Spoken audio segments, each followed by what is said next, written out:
Di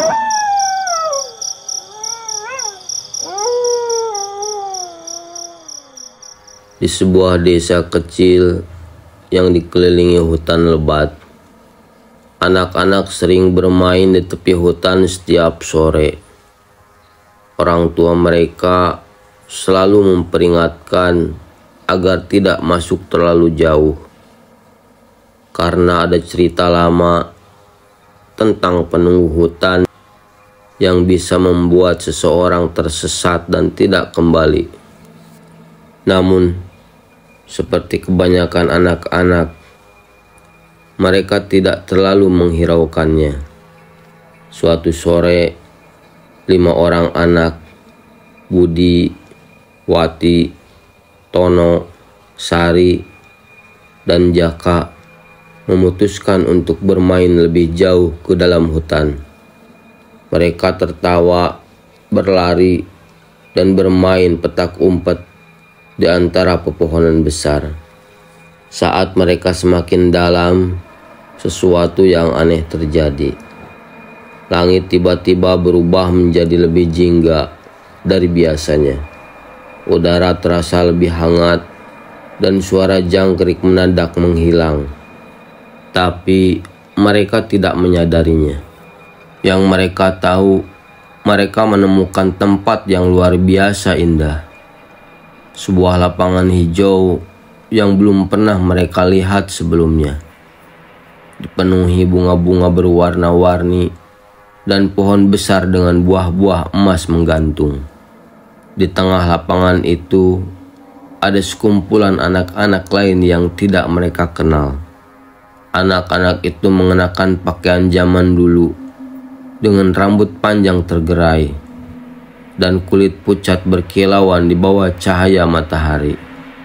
Mereka tersenyum ramah dan mengajak bermain. Tanpa ragu, Budi dan teman-temannya bergabung. Mereka tertawa, berlari-lari, dan menikmati permainan yang sepertinya tidak pernah membuat mereka lelah. Mereka merasa baru bermain selama beberapa jam. Tapi kenyataannya, mereka sudah menghilang selama seminggu. Saat malam tiba dan kelima anak itu tidak pulang, orang tua mereka mulai panik. Warga desa segera berkumpul dan membawa obor, menyisir setiap sudut hutan. Mereka berteriak, memanggil nama anak-anak itu, tetapi tidak ada jawaban. Sehari berlalu, 2 hari berlalu, 5 hari berlalu, namun tidak ada jejak mereka sama sekali. Beberapa warga mulai percaya bahwa ini bukan kejadian biasa. "Aku yakin ini ulah penunggu hutan," bisik seorang warga tua. "Kita harus memanggil Pak Kiai," sahut yang lain, yang diketahui mempunyai kemampuan melihat dunia gaib. Pak Kiai datang ke hutan beserta penduduk. Ia duduk bersila, memejamkan mata, dan mulai membaca doa. Tidak lama kemudian, wajahnya berubah tegang dan berkata, "Mereka masih hidup, tapi mereka berada di tempat yang berbeda dari kita." Orang-orang terkejut.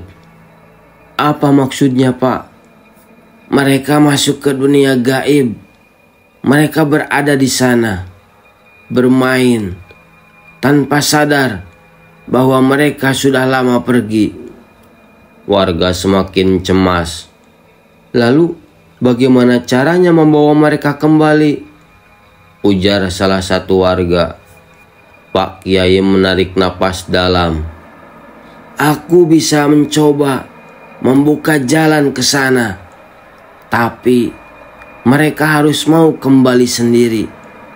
Kalau mereka menolak, kita tidak bisa berbuat apa-apa." Pak Kiai mulai membaca doa di sekitar hutan itu. Perlahan, kabut putih muncul di sekitar pepohonan, dan di dalam kabut itu samar-samar warga bisa melihat 5 anak yang mereka cari. Mereka sedang tertawa, berlarian di padang hijau bersama anak-anak lain yang tidak dikenal. Tapi yang lebih mengerikan, bayangan anak-anak yang lain tampak mulai pudar, seolah-olah mereka bukan manusia. Budi, Jaka, Wati, pulanglah, teriak ibu mereka dari kejauhan. Anak-anak itu tersentak dan berhenti bermain. Mereka melihat ke arah suara itu, lalu melihat sekeliling mereka.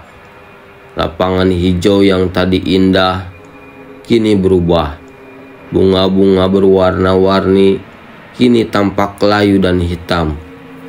Pohon-pohon besar dengan buah emas kini berubah menjadi ranting-ranting kering yang tampak seperti tangan-tangan yang ingin mencengkram mereka. Dan anak-anak yang tadi bermain bersama mereka, wajah mereka kini mulai memudar menjadi bayangan tanpa mata. Budi dan teman-temannya merasakan ketakutan yang luar biasa. "Mereka sudah tahu," bisik salah satu anak gaib itu. "Kalian harus tetap di sini selamanya." Budi menelan ludah dan menatap teman-temannya. "Tidak, kita harus pulang." Mereka berlari secepat mungkin menuju suara orang tua mereka. Sementara suara-suara aneh mulai berbisik di telinga mereka. "Jangan pergi, tetaplah bermain bersama kami." Tapi mereka terus berlari, melewati kabut yang semakin tebal. Ketika mereka berhasil melewati kabut, tiba-tiba semuanya terasa berputar.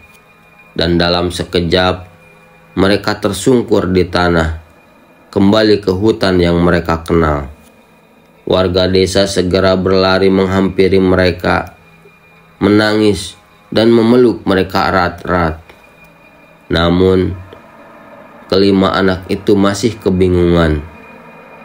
"Bukannya kita baru bermain beberapa jam?" tanya Jaka. Orang tua mereka menatap mereka dengan sedih. "Kalian sudah hilang selama seminggu." Anak-anak itu terdiam.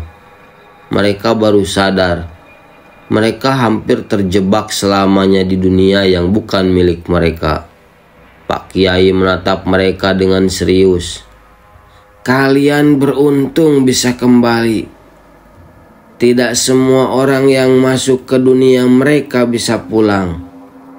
Sejak saat itu, tidak ada lagi anak-anak yang berani bermain di hutan. Namun, beberapa warga masih sering mendengar suara tawa anak-anak di dalam hutan. Suara anak-anak yang tertinggal di dunia gaib. Sejak kejadian itu, suasana desa berubah. Kelima anak yang kembali memang terlihat sehat, tetapi ada sesuatu yang berbeda dalam diri mereka. Mereka menjadi lebih pendiam. Kadang-kadang mereka terlihat melamun, seolah-olah ada sesuatu yang terus mereka pikirkan. Orang tua mereka mencoba bertanya, tetapi mereka selalu menjawab, "Tidak ada apa-apa." Namun, warga desa mulai menyadari satu hal yang aneh. Setiap malam, kelima anak itu selalu terbangun pada jam yang sama, tepat tengah malam. Mereka berjalan ke jendela rumah masing-masing, menatap ke arah hutan dengan mata kosong. Dan jika diperhatikan baik-baik, mereka sering tersenyum kecil, seolah-olah ada seseorang yang berbicara kepada mereka dari kejauhan.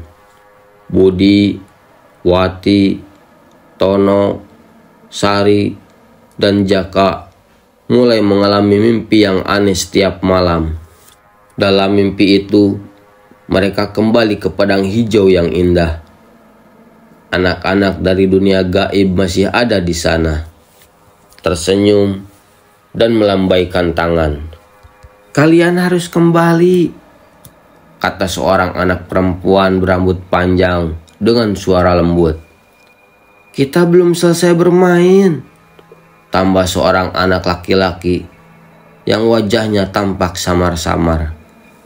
Mereka ingin menolak, tetapi setiap kali mereka mencoba berbalik, sesuatu selalu menarik mereka kembali. Mereka terbangun dengan keringat dingin, tetapi setiap malam mimpi itu kembali lagi dan lagi. Seolah-olah dunia gaib itu masih belum mau melepaskan mereka. Tidak hanya anak-anak itu yang mengalami keanehan, warga desa juga mulai merasakan sesuatu yang janggal. Suara tawa anak-anak yang sering terdengar dari dalam hutan, meskipun tidak ada yang bermain di sana. Bayangan-bayangan kecil terlihat berlari di antara pepohonan saat senja tiba. Dan yang paling menyeramkan, ada beberapa warga yang mengaku melihat anak-anak yang sudah kembali itu bermain dengan seseorang yang tak terlihat di halaman rumah mereka. Seolah-olah mereka masih berbicara dan bermain dengan teman-teman dari dunia lain. "Aku tidak tahan lagi," seru Ibu Wati suatu hari. "Kita harus melakukan sesuatu sebelum mereka dibawa pergi." Akhirnya warga kembali memanggil Pak Kiai. Pak Kiai duduk di balai desa mendengarkan cerita dari para orang tua dengan raut wajah serius. "Saya sudah menduga ini akan terjadi," katanya. "Mereka belum sepenuhnya kembali. Dunia gaib itu masih memiliki jejak mereka." "Apa yang harus kita lakukan, Pak Kiai?" tanya Ayah Budi. "Kita harus menutup gerbang yang menghubungkan dunia kita dengan dunia mereka," jawab Pak Kiai. Malam itu Pak Kiai memimpin penduduk di tepi hutan. Ia mulai duduk sila, lalu mulai membaca doa. Kelima anak itu diminta duduk di tengah-tengah lingkaran yang dibuat oleh Pak Kiai.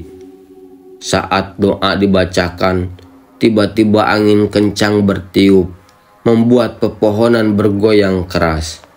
Dari dalam hutan terdengar suara tangisan, suara anak-anak. Pak Kiai tetap melanjutkan doanya.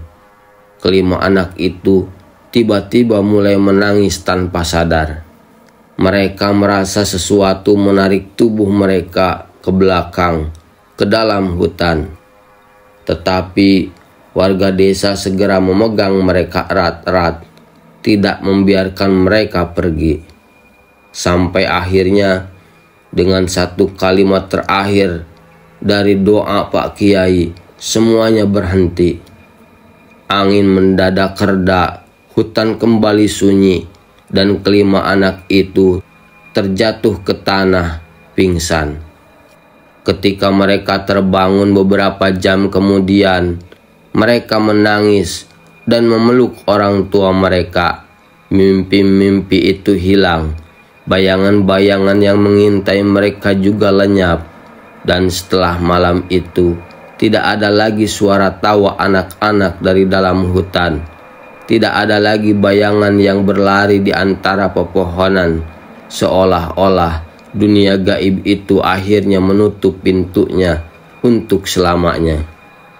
Namun, di tengah hutan yang gelap dan sunyi, jika seseorang mendengarkan dengan baik, masih ada suara bisikan lirih. "Kami akan menunggu sampai ada anak lain yang ingin bermain."